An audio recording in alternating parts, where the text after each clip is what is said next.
மாதா தொலைக்காட்சியில் இறையும் இயற்கையும் என்கின்ற இந்த நிகழ்ச்சியிலே பங்கு கொள்ள வந்திருக்கின்ற உங்கள் அனைவருக்கும் என் அன்பையும் வணக்கத்தையும் தெரிவித்துக் கொள்ளுகிறேன். அன்புக்குரியவர்களே, சென்ற வாரம் நாம் மாதா காட்சிகளையும் அந்த காட்சியில் இருக்கக்கூடிய சிறப்பு அம்சங்களையும் பற்றி நான் உங்களுக்கு சொல்லிக்கொண்டு நான் வந்தேன். ஒரு சிறப்பு அம்சத்தை உங்களுக்கு ஏற்கனவே நான் சொன்னேன். இன்னும் 4 சிறப்பு அம்சங்களை இன்றைய தினம் நான் சொல்லப் போகிறேன். இரண்டாவது சிறப்பு அம்சம், எல்லா காட்சிகளிலுமே மாதா குழந்தைகளை தெரிந்து கொள்ளுகிறாள். ஏறக்குறைய 5 வயதிலிருந்து 12 வயது, ஒரு சில வேளைகளில் 17, ஒரு சில வேளைகளில் 22, அந்த சிறுவர்களை அன்னை மரியாள் தெரிந்து கொள்ளுகிறாள். ஏனென்றால் சிறுவர்கள் வன்முறையால் பாதிக்கப்படுகிறார்கள். இயேசு பிறந்த பொழுது முக்கியமாக வன்முறைக்கு ஆளானார்கள். இயேசு பிறந்த பொழுது ஏறக்குறைய 300 சிறுவர்கள் கொலை செய்யப்பட்டார்கள். குழந்தை இயேசுவை பாதுகாக்க அன்னை மரியாள், சூசையப்பர், குழந்தை இயேசு எகிப்துக்கு ஓடிப்போனதை பற்றி நாம் வாசித்திருக்கிறோம். ஏனென்றால் ஏரோது அரசன் குழந்தைகளை கொல்லவிருக்கிறான் என்ற செய்தி அவர்களுக்கு கிடைத்தது. வரலாற்று ஆசிரியர்கள் சொல்லுகிறார்கள், ஏறக்குறைய 350 குழந்தைகள் ஏரோது அரசன் கொலை செய்திருக்கக்கூடும் என்று நாம் தெரிந்து கொள்ளுகிறோம். அப்பேற்பட்ட ஒரு நிகழ்வு இயேசுவின் பிறப்பின் போது அந்த வன்முறை தேவைதானா என்கின்ற கேள்வி அன்னை மரியாள் கேட்கிறாள். தனது குழந்தையை காப்பாற்ற இத்தனை குழந்தைகள் சாக வேண்டுமா என்கின்ற ஒரு இரக்கம், ஒரு அல்லல், ஒரு பரிதாபம் அன்னை மரியாளுக்கு கிடைக்கின்றது. அந்த அன்னை மரியாள் அந்த சிறுவர்களுக்கு ஆறுதல் சொல்ல 2000 ஆண்டுகள் ஆனாலும் அந்த சிறுவர்களை நினைத்து பார்க்கிறாள். இறந்து போனவர்கள் நினைத்து பார்க்கிறாள். இன்றைய அந்த குழந்தைகளுக்கு எதுவும் நடக்கக்கூடாது. அந்த குழந்தைகளை நாம் பாதுகாக்க வேண்டும். அந்த குழந்தைகள் வழியாக இறைவனுடைய அருள் பிறருக்கும் கிடைக்க வேண்டும் என்று அன்னை மரியாள் ஆசைப்படுகிறார். இந்த தினம் வன்முறைக்கு பல குழந்தைகள் பலியாகி கொண்டிருக்கிறார்கள். எனக்கு முன்னால் நீங்கள் பார்க்கின்றீர்கள், இந்த பீரங்கி ஒரு வன்முறையின் அறிகுறி. நமக்கு நன்றாக தெரியும், இந்தியாவிலே நாம் வாசிக்கின்றோம் ஜாலியன் வாலாபாக், அந்த படுகொலையை பற்றி நாம் நமது வரலாற்றில் படித்திருக்கிறோம். ஜெனரல் டயர் அன்றைய தினம் 1500 சீக்கிய மக்களை இந்த வன்முறை கொலை செய்திருக்கிறது. வரலாற்றிலே எல்லா நாடுகளிலும் எல்லா தர மக்களும் கஷ்டப்பட்டிருக்கின்றார்கள். முக்கியமாக குழந்தைகள் பல வேளைகளிலே கஷ்டப்பட்டிருக்கின்றார்கள். முக்கியமாக முதல் உலகப்போர், 2வது உலகப்போர், இந்த உலகப்போரிலே அதிகமான குழந்தைகள் கொலை செய்யப்பட்டிருக்கின்றார்கள். ஆகவே முதலில் அன்னை மரியாள் பெல்ஜியம் நாட்டிலே 1932 வருடம் 5 சிறுமிகளுக்கு காட்சி கொடுக்கின்றாள். அப்பொழுதுதான் முதல் உலகப்போர் முடிந்து ஏறக்குறைய 20 ஆண்டுகள் ஆகிவிட்டன. 2வது உலகப்போர் தொடங்குகின்ற ஒரு கட்டம். குழந்தைகளை நினைத்து பார்க்கிறாள். பெரியவர்கள் செய்கின்ற சண்டையிலே இந்த குழந்தைகள் தானே பலியாகிறார்கள். அந்த குழந்தைகளுக்கு ஆறுதல் சொல்ல வருகிறாள். அது மட்டுமல்ல, ஜபம் செய்ய வேண்டும், தியாகங்கள் செய்ய வேண்டும், பெரியவர்கள் மனம் திரும்ப நாம் ஜபிக்க வேண்டும். அது மட்டுமல்ல, அரசியலில் இருக்கக்கூடிய மக்கள், தலைவர்கள் முக்கியமாக மனம் மாற வேண்டும், அவர்களுக்காக நாம் ஜபிக்க வேண்டும் என்று ஒரு எச்சரிக்கையை அன்னை மரியாள் அந்த குழந்தைகளுக்கு கொடுக்கிறாள். அன்னை மரியாள் அந்த குழந்தைகளை பாதுகாக்க வேண்டும் என்று துடிக்கிறாள். அன்னை மரியாள் வழியாக அந்த குழந்தைகளுக்கு பாதுகாப்பை இறைவன் கொடுப்பதை நாம் இந்த காட்சியில் நாம் பார்க்கிறோம். 2வது காட்சி, 2வது நிகழ்வு கிபேயோ, ருவாண்டா நாட்டிலே நடக்கின்றது. 1981 ஆண்டு அங்கே ஏறக்குறைய 3 சிறுவர்கள், ஆப்பிரிக்க நாடு, அந்த நாட்டிலே அன்னை மரியாள் காட்சி கொடுக்கிறாள். மிக பயங்கரமான அதிர்ச்சி தருகின்ற ஒரு காட்சி.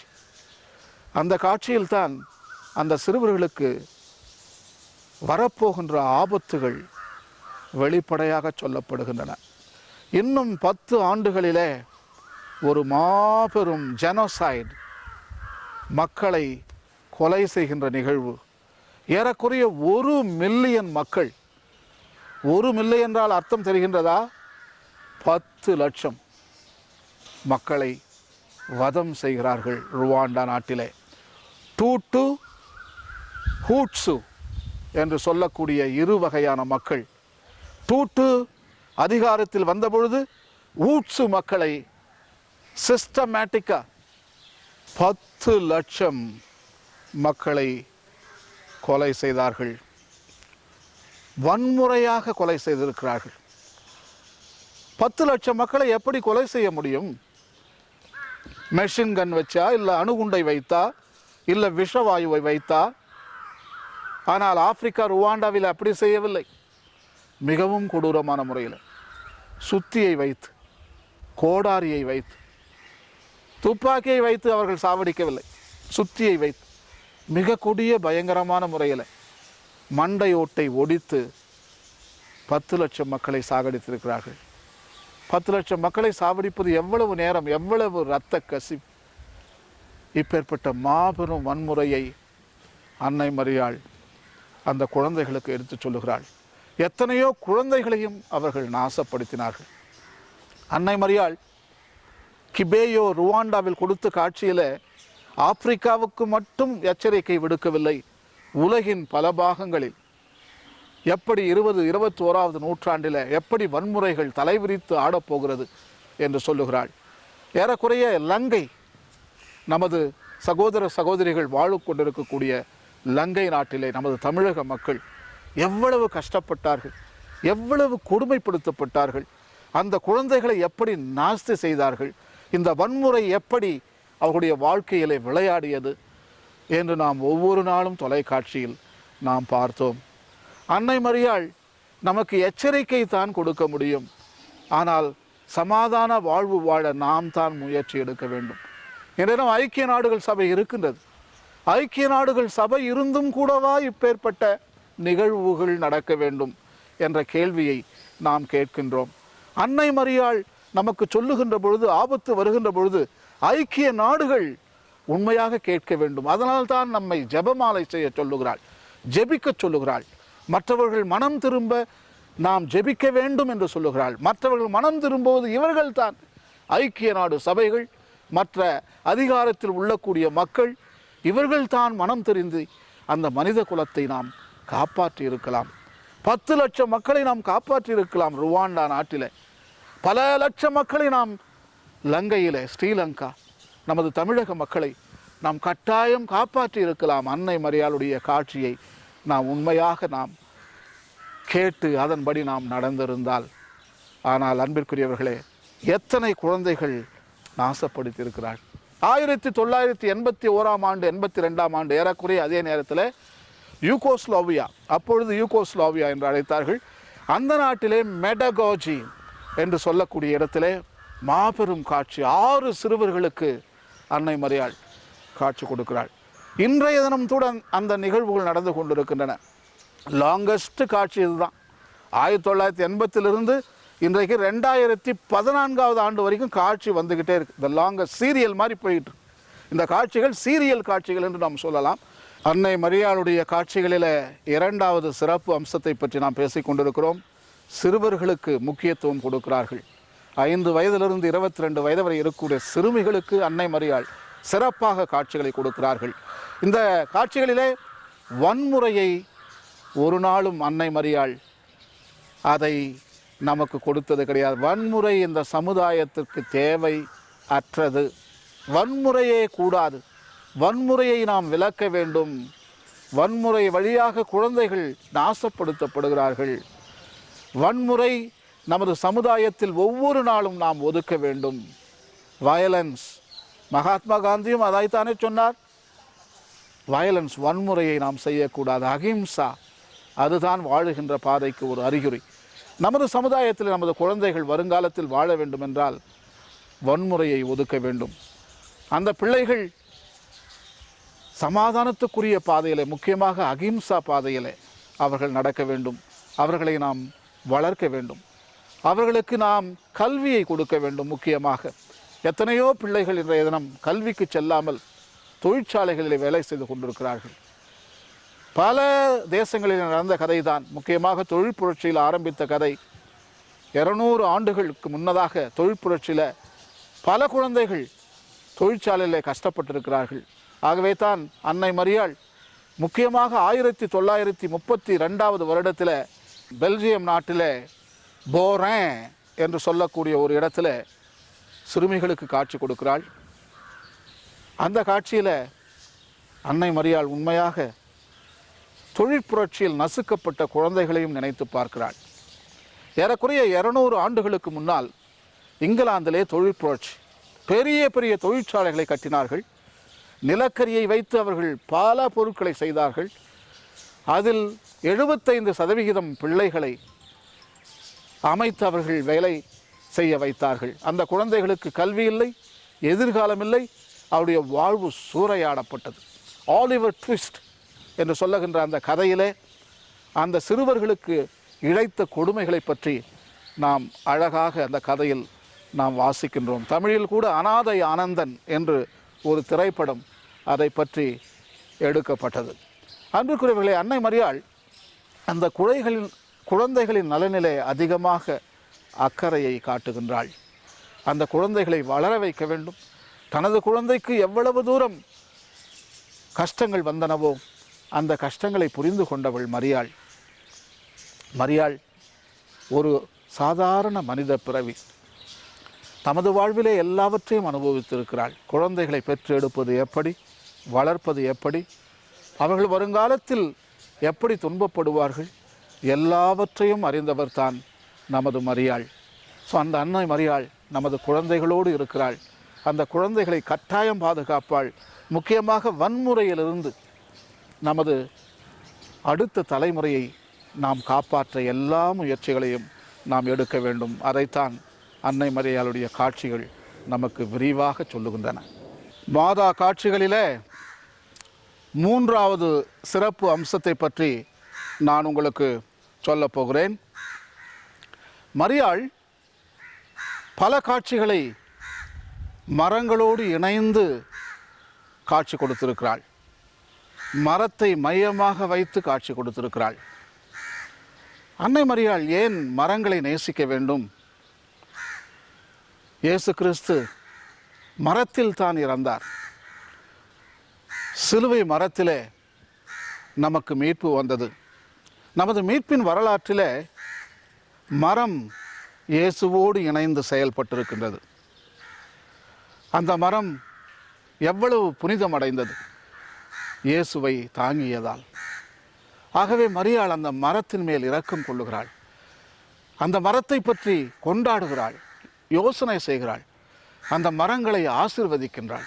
தன சொந்த மகன் மரத்தோடு இணைந்து நமக்கு இந்த வரலாற்றை நமக்கு நினைவுபடுத்துகிறாள்.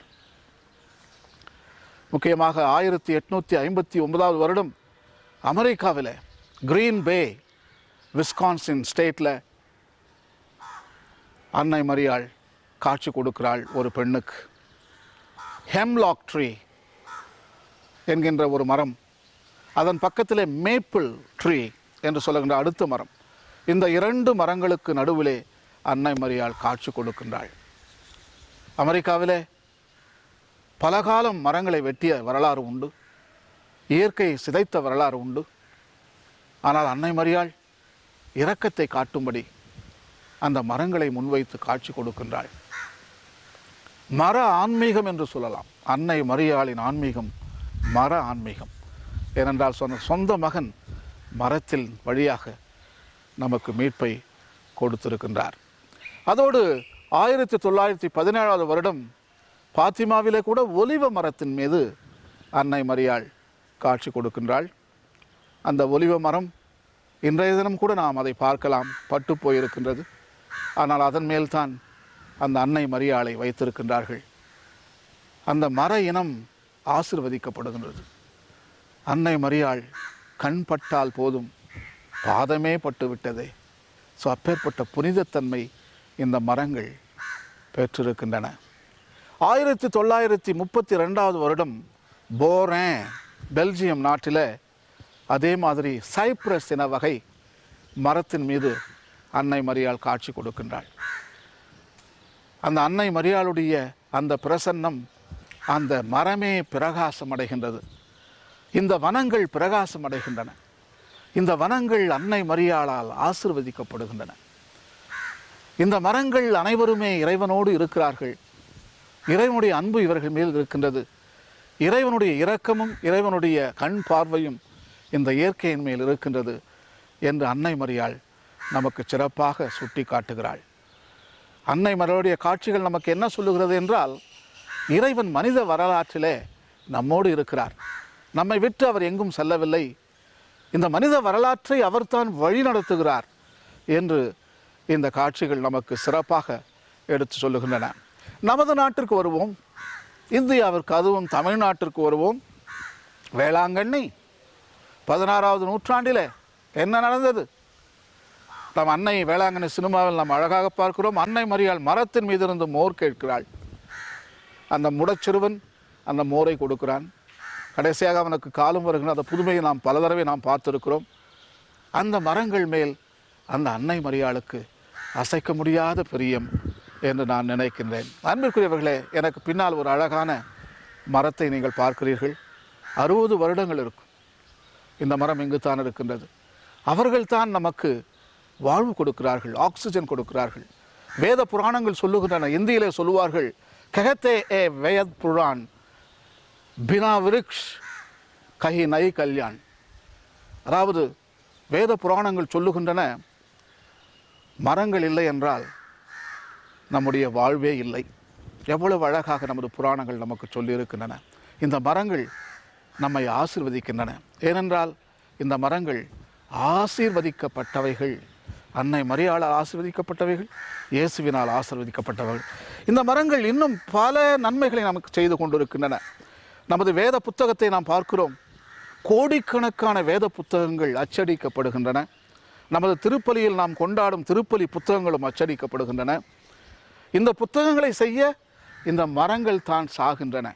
இன்றைய தினம் கூட நமது மீட்பின் வரலாற்றிலே நமக்காக தியாகம் செய்து கொண்டிருப்பது இந்த மரங்கள் தான். நமது வேதங்களை படிப்பதும், நமது பைபிளிலே படித்து நாம் அனைவரும் இன்புறுவதும் இந்த மரங்கள் இல்லை என்றால் கைகூடுமா? இந்த மரங்கள் தானே இறந்து கொண்டிருக்கின்றன. இன்றைய தினம் கூட இந்த மரங்கள் ஆசீர்வதிக்கப்பட்டவை. இறைவனுடைய வார்த்தை இந்த மரங்கள் மேல்தான் எழுதி நாம் வாசிக்கின்றோம். அன்பிற்குரியவர்களே, மரங்களை பாதுகாத்த வரலாறு நமது நாட்டிலே ஏராளம்.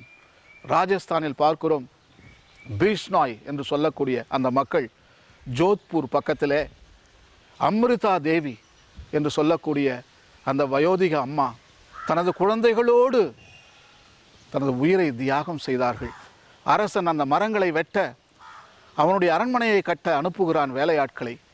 அப்பொழுது அமிர்தா தேவி சொல்லுகிறாள், இந்த மரங்கள் எங்களுடைய உயிர், எங்களுடைய தெய்வங்கள், நாங்கள் வெட்ட விட மாட்டோம். உடைய அரசனுடைய ஆட்கள் சொல்லுகிறாள், நாங்கள் வெட்டித்தானாகவும் தூரப்போ. ஆனால் அமிர்தா தேவி சொல்லுகிறாள், தனது குழந்தைகளை கூப்பிடுகிறாள், வந்து எல்லோரும் மரத்தை அணைத்து கொள்ளுங்கள். கடைசியாக அணைத்து கொள்ளுகிறார்கள். கடைசியாக மரத்தோடு சேர்ந்து வெட்டப்படுகிறார்கள்.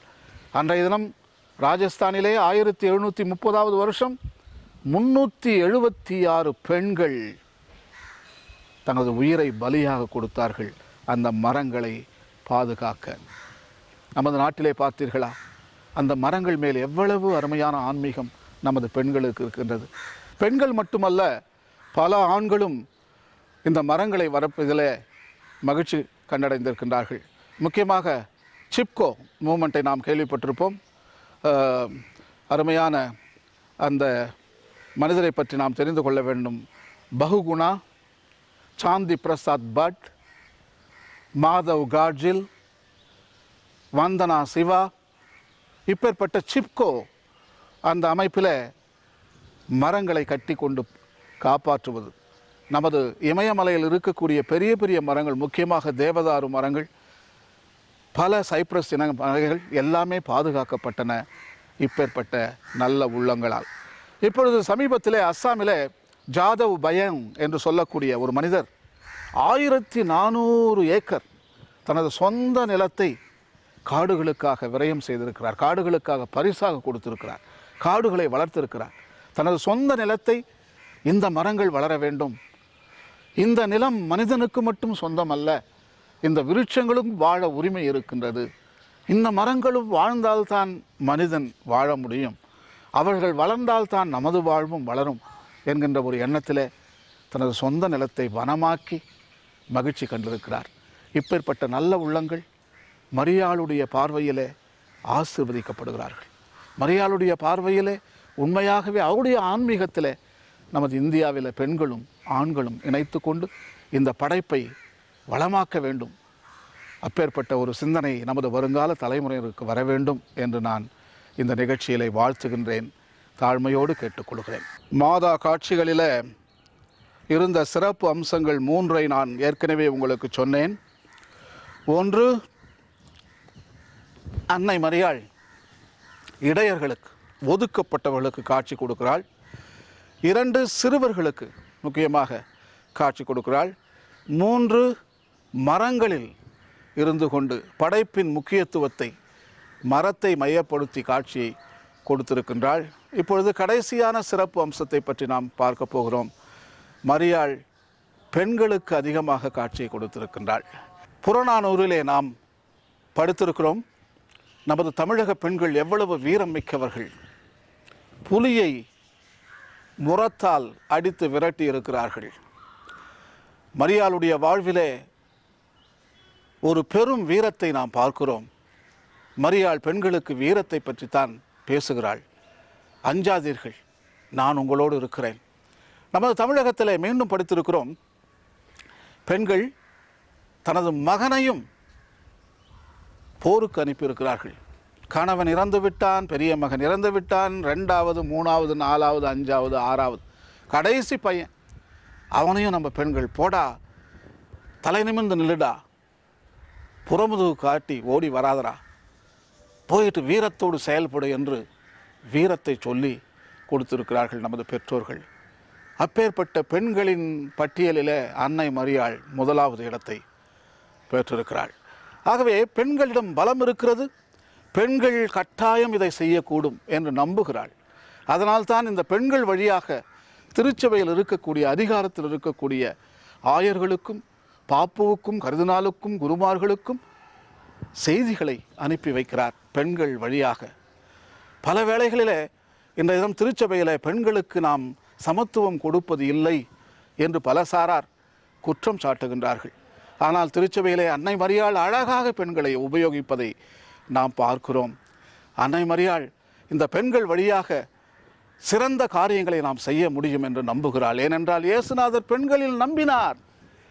இயேசுநாதர் உயிர்த்த பொழுது மரியா முதல் செய்தி மரியாளிடம் தான் கொடுக்கிறார். இயேசுநாதர் சென்று எனது சகோதரியிடம் போய் சொல்லு, நான் உயிர்த்து விட்டேன் என்ற ஒரு செய்தியை நீ போய் சொல்லு என்று சொல்லுகிறார். பெண் தான் ஆண்டவருடைய உயிர்ப்பு செய்தியை முதலில் இந்த உலகத்திற்கு எடுத்து சொன்ன ஒரு தூதர் என்று நாம் சொல்லலாம். அன்னை மரியாளை நாம் பார்க்கிறோம். இயேசுநாதருடைய இறப்பிற்கு பின்னால், உயிர்ப்புக்கு பின்னால் சீடர்கள் ஓடிவிடுகிறார்கள்.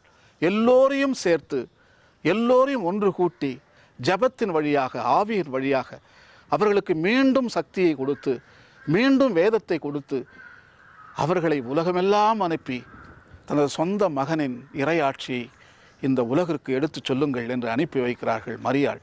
சொல்லப்போனால் முதலில் ஒரு லீடர்ஷிப், ஏறக்குறைய ஒரு போப்பு மாதிரியே சொல்லலாம், ஒரு பெரிய லீடர் இவங்க தான் மற்றவர்களை இந்த உலகத்திற்கு அனுப்பி வைக்கிறார்கள். ஆகவே பெண்களால் முடியாதது எதுவுமே இல்லை, பெண்கள் சாதிக்க முடியும். இன்றைய சமுதாயத்தில் பெண்களை நாம் கொண்டாட வேண்டும். இந்த பெண்கள் வழியாகத்தான் மனித இனமே வாழ்ந்து கொண்டிருக்கிறது. ஆப்பிரிக்காவில் என்றைய தினமோ நமது மனித இனம் அழிந்திருக்கும்.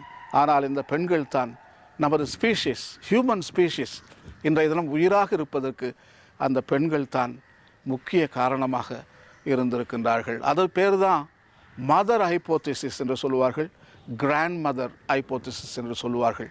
ஏனென்றால் நமது கிராமங்களில் நாம் பார்க்கிறோம், ஆண்கள் சீக்கிரமாக இறந்து விடுகிறார்கள், பெண்கள் தான் அதிகமாக வாழுகிறார்கள். ஏனென்றால் அவர்கள்தான் நமது மனித இனத்தை பாதுகாக்க முடியும், பிள்ளைகளை வளர்க்க முடியும், முக்கியமாக பேரப்பிள்ளைகளை வளர்க்க முடியும். ஆகவே பெண்கள் தான் நமது மனித இனத்திற்கு ஒரு அச்சாணியாக இருந்து செயல்பட்டு கொண்டிருக்கிறார்கள். இந்த பூமியை காப்பாற்ற பெண்களால் தான் முடியும். ஏனென்றால் இந்த பூமி ஒரு பெண், மதர் எர்த். இந்த பூமியின் கஷ்டங்களை, படைப்பின் ரகசியங்களை, கஷ்டங்களை புரிந்து கொள்ள ஒரு பெண்ணால் தான் முடியும். ஆகவே அன்னை மரியாள் நம்மளோடு இருந்து செயல்பட்டு கொண்டிருக்கிறாள். நமது காட்சியில் இந்த பெர்னதர் சுபீரியூஸ் பிரான்ஸ் நாட்டிலே லூர்து நகரிலே இந்த அம்மா நம் அனைவருக்கும் ஒரு எடுத்துக்காட்டாக இருக்கிறார்கள். இந்த பெண்கள் வழியாக உண்மையாக அன்னை மரியாள் புதுமைகளை செய்யக்கூடும். வருகின்ற திருச்சபை இந்த பெண்கள் வழியாக திருச்சபையும் வளர முடியும், திருச்சபையில் இருக்கக்கூடிய அனைவரும் நலம் பெற முடியும் என்று நான் நம்புகின்றேன். இந்த காட்சிகளிலே பல அனுபவங்களை நாம் பெற்றோம். அன்னை மரியாள் நம்மோடு இருக்கிறார், இந்த படைப்பில் தான் இருக்கிறார். இந்த படைப்பில் இருக்கின்ற மரியாளை ஒரு சிலர் மட்டும் தான் தெரிந்து கொண்டிருக்கிறார்கள். அந்த ஞானக்கண்ணோடு பார்த்தால் நாமும் இந்த அன்னையை படைப்பிலே நாம் பார்க்கலாம். ஒரு சிலர் மட்டும்தான் அந்த ஞானக்கண் வழியாக பார்த்திருக்கின்றார்கள்.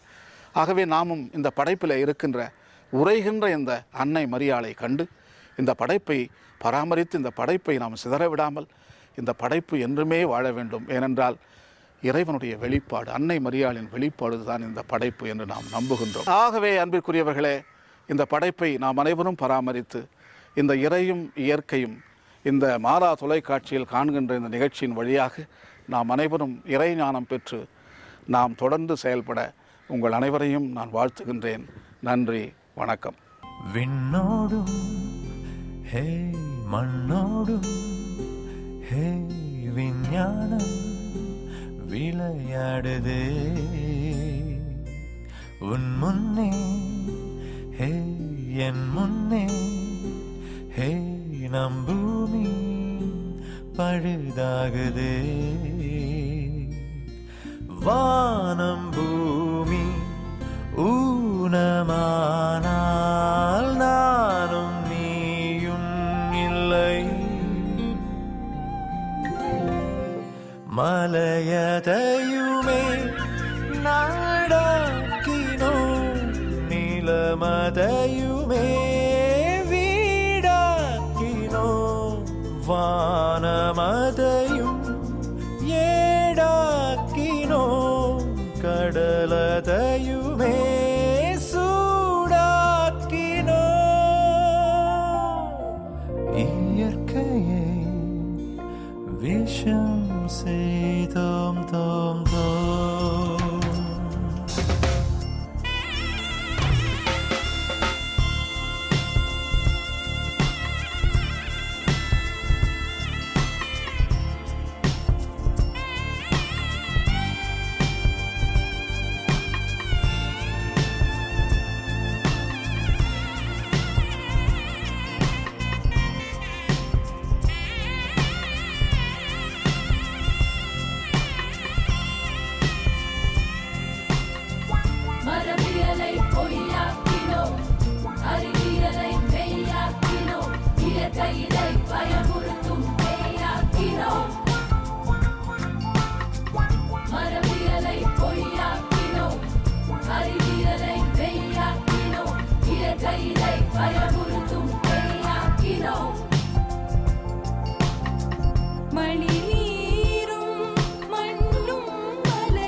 விண்ணோடும் ஹே மண்ணோடும் ஹே விஞ்ஞானம் விளையாடுதே உன் முன்னே ஹே என் முன்னே ஹே நம் பூமி பழுதாகுதே வானம் பூமி ஊனமானால்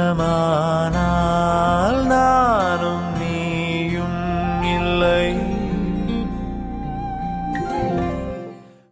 இந்நிகழ்ச்சி பற்றிய உங்களது கருத்துக்கள் வரவேற்கப்படுகின்றன.